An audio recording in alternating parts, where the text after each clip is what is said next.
আসসালামু আলাইকুম রহমতুল্লাহ। কেমন আছেন বন্ধুরা? সবাই আশা করি ভালো আছেন, আর ভালো থাকেন এই দোয়া সকলের জন্য করি। আজকে একটি গুরুত্বপূর্ণ বিষয় নিয়ে আপনাদের সাথে আলোচনা করতে যাচ্ছি, যে বিষয়টি সকলের জন্যই ফায়দাজনক হবে বলে আমি আল্লাহ তাআলার কাছে আশাবাদী। বিষয়টি হলো, বাচ্চাদের যদি বদনজর লাগে তাহলে আমরা কি করতে পারি।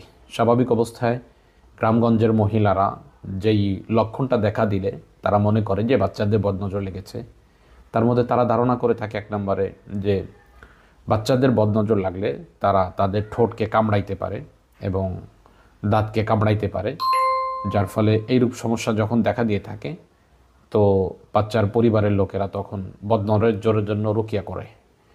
এবং এর পাশাপাশি হাদিস থেকে যেটা বোঝে আসে যে বদনজর লাগলে বাচ্চারা খানা দানা বন্ধ করে দিতে পারে, খানা দানা না খাইতে পারে, অথবা আগে যেই পরিমাণে খেত সেই পরিমাণ না খাইতে পারে।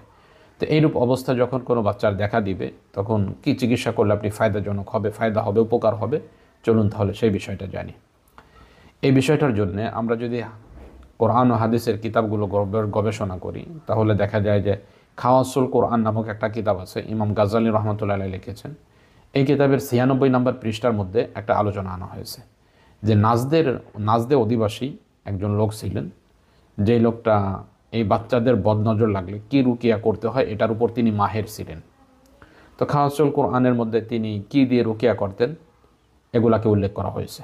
তিনি সূরা বনী ইসরাইলের 82 নম্বর আয়াত, অনুনাজ্জিলু মিনাল কোরআনি মা হুয়া শিফা ওয়া রাহমাতুল লিল মুমিনিন, আর সূরা ইউনুসের কুল বিফাদলিল্লাহি ওয়া বিরহমাতিহি ফাবিযালিকা ফালিয়াফরাহু, এতটুকু এই দুইটা আয়াত পাঠ করে, এটা সূরা ইউনুসের 58 নম্বর আয়াত, এই দুটো আয়াত পাঠ করে তিনি বাচ্চাদের জারফুক করতেন, রুকিয়া করতেন। 2 নম্বরে আমরা হাদিস থেকে যেটা পাই, হযরত আলী রাদিয়াল্লাহু তাআলা আনহু বর্ণনা করেন, নবী করিম সাল্লাল্লাহু আলাইহি ওয়াসাল্লামের কাছে যখন ফেরেশতা জিবরাইল আলাইহিস সালাম আসলেন তখন এসে নবী করিম সাল্লাল্লাহু আলাইহি ওয়াসাল্লামের উদ্বিগ্ন দেখতে পেলেন। দেখার পর তিনি জিজ্ঞেস করলেন, হে মুহাম্মদ সাল্লাল্লাহু আলাইহি ওয়াসাল্লাম, আপনার মুখে এই উদ্বিগ্ন ভাব কেন? নবী করিম সাল্লাল্লাহু আলাইহি ওয়াসাল্লাম বললেন, হাসান হুসাইনকে বদনজর করা হয়েছে এই কারণে। জিবরাইল আলাইহিস সালাম বললেন, বদনজর সত্য, এটা বাস্তবই সত্য। আপনি কি এই শব্দগুলো দ্বারা হাসান হুসাইনের জন্য সে বাচ্চা শেফা চাবেন না? নবী করিম সাল্লাল্লাহু আলাইহি ওয়াসাল্লাম বলেন যে সেই শব্দগুলো কি জিজ্ঞাসা করলেন। জিবরাইল আলাইহিস সালাম তাকে দোয়াটা শিখাই দিলেন, আল্লাহুম্মা যা সুলতানিল আজিম ওয়াল মান্নিল কদিম জাল ওয়াজহিল কারিম ওয়ালিয়াল কালিমাতিত তাম্মাতি ওয়াদ দাওয়াতিল মুস্তাজাবাত, এই দোয়াটা শিখিয়ে দিলেন। নবী করিম সাল্লাল্লাহু আলাইহি ওয়াসাল্লাম এই দোয়া পাঠ করে তিনি হাসান হুসাইনকে রুকিয়া করলেন। এটা করার পরে তারা সাথে সাথে খানা খাওয়া শুরু করলেন। এরপরে নবী করিম সাল্লাল্লাহু আলাইহি ওয়াসাল্লাম বললেন যে তোমরা নিজেদের এবং নিজেদের স্ত্রী ও সন্তানদের জন্য এই দোয়া দ্বারা আশ্রয় চাবে, অর্থাৎ বদনজর থেকে আশ্রয় চাবে।